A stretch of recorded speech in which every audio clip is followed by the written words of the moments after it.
সুবহানাল্লাহ, দেখতে দেখতে রমাদান মাসটি শেষ হয়ে যাচ্ছে। মনে হচ্ছে যেন সেই দিন মাত্র রোজা শুরু করেছি, কিন্তু এর মধ্যেই প্রায় 18-19 দিন শেষ হয়ে গেল। বাকি দিনগুলো আমরা কিভাবে কাটাবো আমাদেরকে প্ল্যান করতে হবে।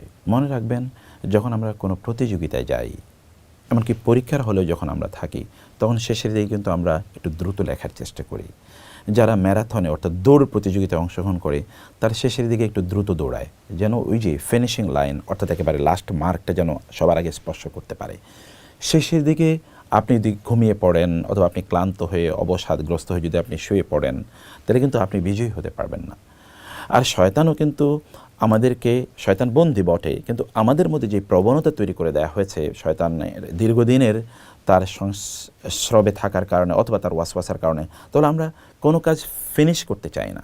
কাজটাকে সুন্দরভাবে সমাপ্ত করার মধ্যে মূলত সফলতা রয়েছে। রাসূল বলেছেন, ইন্নামাল আমালু বিল খাওয়াতিম। আপনি কাজটি কীভাবে শেষ করেছেন তার উপর নির্ভর করছে আপনার সফলতা। মোস্ট অফ দ্য পিপল তারা কাজ শেষ করে না, তারা কাজ অর্ধেক করে অথবা ধরো 90% করে, বাকি কাজটা তারা করে না এবং এই কারণে তারা ব্যর্থ হয়। আমাদের রমাদানের শেষের দিবসগুলোর দিকে একবার চিন্তা করে দেখেন তো, সেখানে কি আছে? সেখানে লাইলাতুল কদর আছে, যা 1000 মাসের চেয়ে উত্তম, প্রায় 84 বছরের চেয়ে উত্তম, প্রায় 33,000 রাতের চেয়ে উত্তম।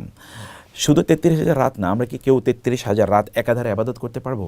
একাধারে 84 বছর আবাদত করতে পারবো? একাধারে 1000 মাস আবাদত করতে পারবো? যদি করতেও পারি, তার চেয়ে অনেক বেশি উত্তম। কি অসাধারণ, তাই না? অতএব শেষের দিকের এই সময়গুলো যেন আমরা খুবই শক্তিশালীভাবে আমরা করি। আচ্ছা, এতদিন আমরা ট্রেনিং নিলাম, আমরা অভ্যস্ত হয়ে উঠলাম, কিন্তু শেষের দিকে গিয়ে আমরা কাজ করতে পারলাম না। আপনি শপিং মলে দৌড়াচ্ছেন, আপনি বাইরে মানে বিভিন্ন জায়গায় ঘুরে ফিরে আপনি সময় কাটিয়ে দিচ্ছেন, আপনি মসজিদে নাই, আবাদতে নাই, কোরআন তেলাওয়াতে নাই।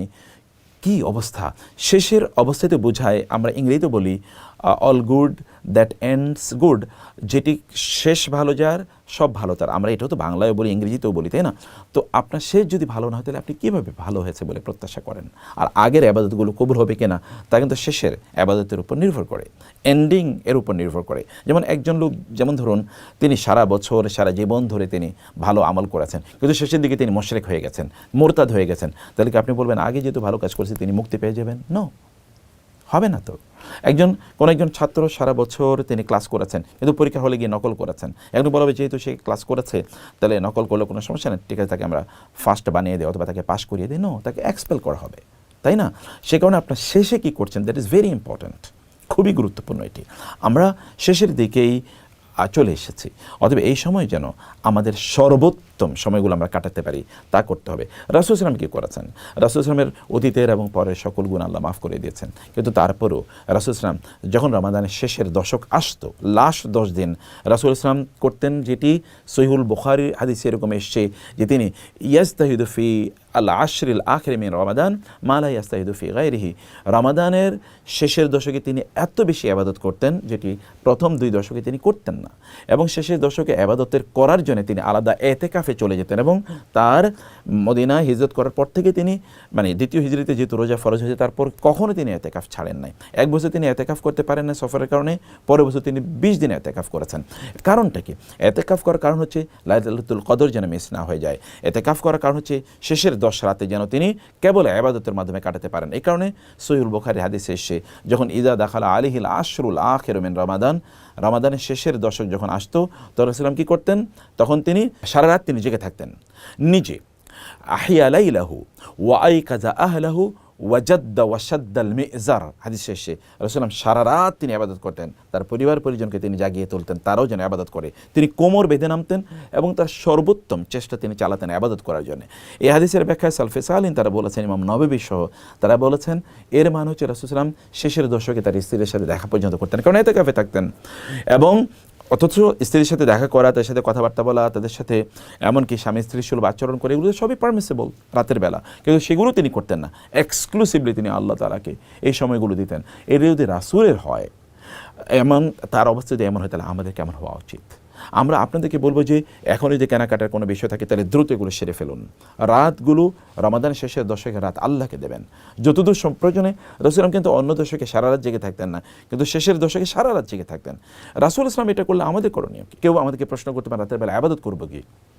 আপনার কাছে যে আবাদতটি সবচেয়ে ভালো লাগে, যদি আপনার নামাজ পড়তে ভালো লাগে নামাজ পড়ুন, কোরআন তেলাওয়াত করতে ভালো লাগে কোরআন তেলাওয়াত করুন, দুরূদ পড়তে ভালো লাগে দুরূদ পড়ুন, ইস্তেগফার করতে ভালো লাগে ইস্তেগফার করুন, আপনার তাসবিহ তাহলিল করলে পড়তে ভালো লাগলে তা করুন, আপনার দোয়া করতে ভালো লাগলে তা করুন, যেইটা আপনার ভালো লাগে, যে আবাদতটি আপনার ভালো লাগে সেই আবাদতটি আপনি করুন। কিন্তু সময় নষ্ট করবেন না, বাজারে ঘুরে সময় নষ্ট করবেন না, শপিং মলে ঘুরে সময় নষ্ট করবেন না, আড্ডা দিয়ে সময় নষ্ট করবেন না।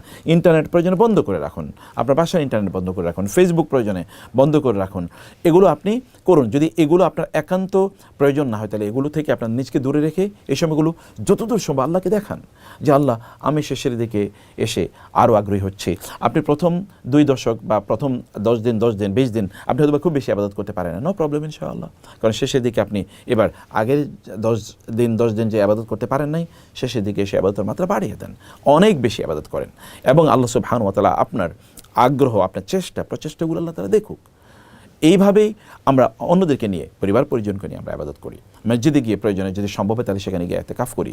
এর মাধ্যমে শেষের দশকটিকে আমরা যেন খুবই প্রাণবন্ত করে নিতে পারি, আমরা যেন আমাদের নিজেদেরকে জান্নাতের উপযুক্ত করে আমরা তৈরি করে নিতে পারি এবং আমাদের নিজেদেরকে যেন এমন একটা রুটিনের মধ্যে আমরা নিয়ে আসতে পারি যেটি আমাদের বাকি 11টি মাস আমাদের মধ্যে ক্রিয়াশীল থাকবে, আমাদের মধ্যে অ্যাক্টিভ থাকবে।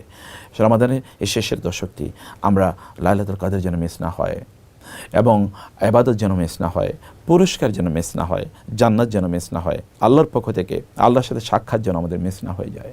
রমাদানের শেষের দশক যেন আমাদের জীবনের মোস্ট প্রোডাক্টিভ হয়, আমরা যেন আল্লাহকে ফিল করতে পারি, ইবাদতে যেন আমরা মজা পেতে পারি, ঈমান যেন রিনিউ করতে পারি, কোরআনের সাথে যেন সম্পর্ক আমাদের বাড়ে, ইস্তেগফার যেন আমাদের চরিত্রের অংশ হয়ে যায়, জিকির যেন আমাদের কথাবার্তার অংশ হয়ে যায়, খারাপ কাজ থেকে যেন আমরা দূরে থাকি, আমাদের অভ্যাসে পরিণত হয়, ভালো কাজ করা যেন এটা আমাদের আদতে পরিণত হয়। এভাবে আমরা রমাদানের শেষের দশকটা খুবই গোছানোভাবে, পরিপাটিভাবে, উত্তমভাবে ইবাদতের মাধ্যমে মানবিক, নৈতিক, মোরাল এবং আমরা ধার্মিক অর্থাৎ চূড়ান্ত পর্যায়ে যেন দিনদারি তাকওয়ার চূড়ান্ত পর্যায়ে যেন কাটাতে পারি। আল্লাহ তাআলা আমাদেরকে সেই তৌফিক দান করুন। আল্লাহুম্মা আমিন।